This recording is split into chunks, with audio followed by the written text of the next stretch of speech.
ഷാരോൺ കൊലക്കേസിൽ കുറ്റക്കാരിയെന്ന് ഇന്നലെ കോടതി കണ്ടെത്തിയ ഗ്രീഷ്മയുടെ ശിക്ഷാവിധി ഇന്ന് പ്രഖ്യാപിക്കും. നെയ്യാറ്റിൻകര അഡീഷണൽ സെഷൻസ് കോടതിയാണ് ഈ ശിക്ഷ പറയുക. രണ്ടാം പ്രതിയായിരുന്ന ഗ്രീഷ്മയുടെ അമ്മ സിന്ധുവിനെ തെളിവുകളുടെ അഭാവത്തിൽ കുറ്റവിമുക്തയാക്കി. ഇതിനെതിരെ മേൽക്കോടതിയെ സമീപിക്കാനാണ് പ്രോസിക്യൂഷന്റെ തീരുമാനം. അട്ടക്കുളങ്ങര ജയിലിന് മുന്നിൽ നിന്ന് സജോ ദേവസ്യ നമുക്കൊപ്പം ചേരുന്നു. ഈ അട്ടക്കുളങ്ങര തിരുവനന്തപുരത്തെ ജയിലിലാണ് ഇപ്പോൾ ഗ്രീഷ്മ ഉള്ളത്. സജോ ദേവസ്യ ചേരും. Sajo, good morning. സജോ, ശരിക്കും ഈ ഗ്രീഷ്മയ്ക്ക് ഇന്നലെ വിധി വന്ന ശേഷവും വലിയ ഭാവഭേദമൊന്നും കണ്ടില്ല.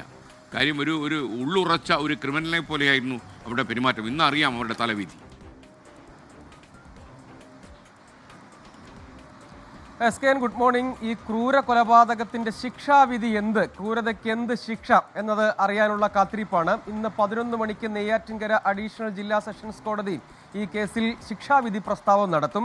അതായത് ഗ്രീഷ്മ കുറ്റക്കാരിയാണെന്ന് 3 പ്രതികളാണ് ഉണ്ടായിരുന്നത്. അതിൽ രണ്ടാം പ്രതിയെ കോടതി സംശയത്തിന്റെ ആനുകൂല്യം നൽകി വിട്ടയക്കുകയാണ് ചെയ്തത്. 1ഉം 3ഉം പ്രതികൾക്കുള്ള ശിക്ഷാവിധിയായിരിക്കും ഇന്ന് കോടതി പറയുക. ഒന്നാം പ്രതി ഗ്രീഷ്മയ്ക്ക് പരമാവധി ശിക്ഷ തന്നെ നൽകണം എന്ന ആവശ്യം പ്രോസിക്യൂഷൻ ഉന്നയിക്കും. നേരത്തെ തന്നെ ആ നിലപാട് കോടതിയിൽ പ്രോസിക്യൂഷൻ വ്യക്തമാക്കിയതുമാണ്.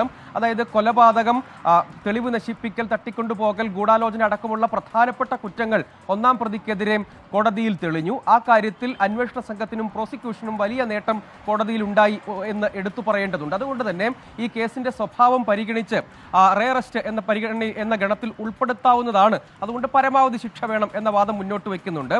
അതേസമയം ഇരട്ട ജീവപര്യന്തം പരമാവധി മാത്രമായിരിക്കും ലഭ്യമാവുക എന്ന ആത്മവിശ്വാസം പ്രതിഭാഗത്തെ സംബന്ധിച്ചിടത്തോളം ഉണ്ട്. കഴിഞ്ഞ ദിവസം കോടതിയിൽ ശിക്ഷാവിധി കേൾക്കാനൊക്കെ എത്തിയ ഗ്രീഷ്മയും ഒപ്പം ഉണ്ടായിരുന്ന പ്രതികളുമൊക്കെ വലിയ ഭാവഭേദമൊന്നും ഉണ്ടായിരുന്നില്ല. പ്രത്യേകിച്ച് ഗ്രീഷ്മ. കാരണം ചെറിയ പ്രായത്തിൽ ഇത്രയും ആസൂത്രിതമായ കുറ്റകൃത്യം, ക്രൂരമായ കൊലപാതകം നടപ്പിലാക്കുന്നതിന് വേണ്ടി വലിയ ഒരു ടാസ്ക് പോലെ നടപ്പിലാക്കിയ ആളാണ് ഗ്രീഷ്മ. അതിന് ശേഷവും വിധി പ്രസ്താവം കേട്ട് പുറത്തേക്കിറങ്ങിയ വേളയിലെ ദൃശ്യങ്ങളൊക്കെ നമ്മൾ കണ്ടതാണ്. പ്രത്യേകിച്ചൊരു ഭാവഭേദവും ഉണ്ടായിരുന്നില്ല.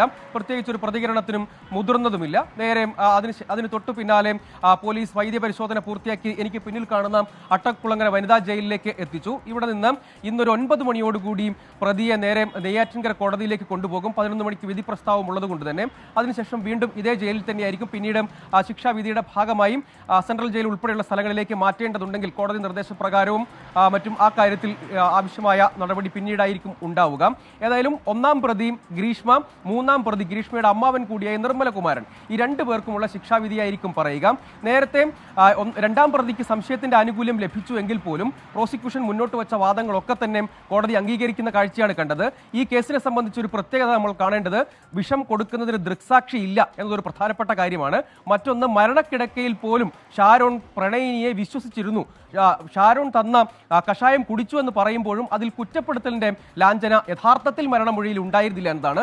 ഈ വെല്ലുവിളികളെ അതിജീവിച്ചുകൊണ്ടാണ് സാക്ഷിമൊഴികൾ, സാഹചര്യ തെളിവുകൾ, ശാസ്ത്രീയ തെളിവുകൾ എല്ലാം കോർത്തിണക്കിക്കൊണ്ട് പ്രോസിക്യൂഷനും അന്വേഷണ സംഘത്തിനും പ്രതിക്ക് പരമാവധി ശിക്ഷ ഉറപ്പാക്കും വിധം കുറ്റക്കാരി എന്ന നിലയ്ക്ക് കോടതിയിൽ കേസ് തെളിയിക്കാൻ കഴിഞ്ഞത് വളരെ വിജയകരമായ ഒരു നേട്ടമായി തന്നെ അവർ നേരത്തെ പ്രതികരിച്ചപ്പോഴൊക്കെ വ്യക്തമാക്കുകയും ചെയ്തിട്ടുണ്ട്. അതുകൊണ്ട് ഈ കേസിന്റെ ഒരു സ്വഭാവം 22-കാരിയായ പ്രതി 23-കാരനായ യുവാവായ പ്രതിയെ ജീവിതത്തിൽ നിന്ന് ഒഴിവാക്കുന്നതിന് വേണ്ടി ആസൂത്രിതമായും കഷായത്തിൽ വിഷം കലർത്തി കൊലപ്പെടുത്തി എന്നൊരു കുറ്റകൃത്യമാണ്. അത് സംസ്ഥാനത്ത് തന്നെ അപൂർവ സ്വഭാവത്തിലുള്ള കാമുകന്മാരുടെ പലതരത്തിലുള്ള അക്രമവും ഒക്കെ നമ്മൾ നേരത്തെ അക്രമവും കൊലപാതകത്തിലേക്ക് നയിച്ച സംഭവങ്ങളും ഒക്കെ ഉണ്ടായിട്ടുണ്ട്. പക്ഷേ ഈ കേസിന്റെ ചരിത്രവും കേസിൽ നിന്ന് രക്ഷപ്പെടുത്തുന്നതിന് വേണ്ടി മുൻകൂട്ടി ഇതൊരു സാധാരണ ഫുഡ് പോയിസൺ മറ്റോ എന്നൊക്കെ വരുത്തി തീർക്കുന്നതിന് വേണ്ടിയും കൊലപാതകം ഒരിക്കലും തെളിയില്ല എന്ന അമിതാത്മവിശ്വാസം ഒക്കെ ഉണ്ടായിരുന്നു. അങ്ങനെ വലിയൊരു ആസൂത്രണം ഇക്കാര്യത്തിൽ ഉണ്ടായിരുന്നു എന്ന് നമ്മൾ എടുത്തു പറയേണ്ട ഒന്നാണ്. അങ്ങനെ അപൂർവ സ്വഭാവത്തിലുള്ള ഒരു കേസാണ്. പക്ഷേ ഈ കേസിന്റെ സ്വഭാവം അനുസരിച്ച് നോക്കുമ്പോൾ അത് റയറസ്റ്റ് ഓഫ് ദ റയർ എന്ന ഗണത്തിൽ പെടുമോ എന്ന കാര്യത്തിൽ സംശയമുണ്ട് എന്ന് നിയമവിദഗ്ധർ പറയുന്നുണ്ട്. അതായത് പരമാവധി ശിക്ഷയായ വധശിക്ഷ ലഭിക്കാനുള്ള സാധ്യത പരിമിതമാണ് എന്ന അഭിപ്രായവും നിയമവിദഗ്ധർക്കിടയിലുണ്ട്. എന്തു തന്നെയായാലും ആ കാര്യത്തിൽ പ്രധാന കുറ്റങ്ങളൊക്കെ തെളിഞ്ഞ സ്ഥിതിക്ക് മികച്ച ശിക്ഷ തന്നെ ഉറപ്പാക്കാൻ കഴിയുമെന്ന് ആത്മവിശ്വാസമാണ്. ഇന്ന് കോടതി 11 മണിക്ക് ആദ്യം കേസ് പരിഗണിക്കുമ്പോൾ പ്രോസിക്യൂഷന്റെയും പ്രതിഭാഗത്തിന്റെയും വാദങ്ങൾ കേൾക്കും. ഒരു ഹിയറിംഗ് എന്ന നിലയ്ക്ക് ചെറിയ സമയം അനുവദിക്കും. ആ സമയത്ത് അവരുടെ വാദമുഖങ്ങൾ മുന്നോട്ട് വയ്ക്കാം. പ്രതികൾക്കും എന്തെങ്കിലും പറയാനുള്ള താല്പര്യമുണ്ടെങ്കിൽ അതും കോടതി കേൾക്കും.